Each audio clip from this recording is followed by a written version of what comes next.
পাকা হাইড্রেনের কাজের সূচনা।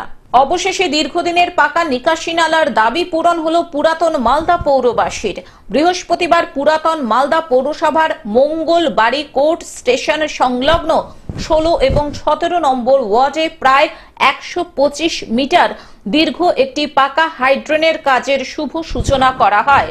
নতুন হাইড্রেনের কাজের শিলান্যাস অনুষ্ঠানে উপস্থিত ছিলেন পুরাতন মালদা পৌরসভার চেয়ারম্যান এবং ভাইস চেয়ারম্যান কার্তিক ঘোষ, সাফিকুল ইসলাম এবং 16 নম্বর ওয়ার্ডের কাউন্সিলর শিবাঙ্কর ভট্টাচার্য সহ সংশ্লিষ্ট এলাকার বিশিষ্ট সমাজসেবী শ্রবণ গাঙ্গুলি। পুরাতন মালদা পৌরসভার 15 ফিনান্স প্রকল্পের 30,52,000 টাকা এই নতুন হাইড্রেনের কাজের জন্য বরাদ্দ হয়েছে। এদিন আনুষ্ঠানিকভাবে চেয়ারম্যান এবং কাউন্সিলর বৃন্দ নারকেল ফাটিয়ে হাইড্রেনের কাজের শুভ সূচনা করেন। পুরাতন মালদা পৌরসভার চেয়ারম্যান কার্তিক ঘোষ জানান, বিশেষ করে কোর্ট স্টেশন এলাকার 16 এবং 17 নম্বর ওয়ার্ডের বেশ কিছু এলাকায় বর্ষার সময় জল জমে যেত। এখানে যেটা হচ্ছে এটা খুব আমরা আনন্দ, এতদিন ধরে আমরা ভাবতে পারিনি যে হবে, খুব কষ্ট করলাম আমরা। কি কষ্ট হতো আপনাদের? কষ্ট হতো, জল টল যাবার কোনো নিকাশ ছিল না। আচ্ছা, ওখানে জল বাড়িতে ঢুকে যেত, জল নিকাশি ছিল না। হ্যাঁ, এখন আমরা খুব আনন্দ হয়েছি।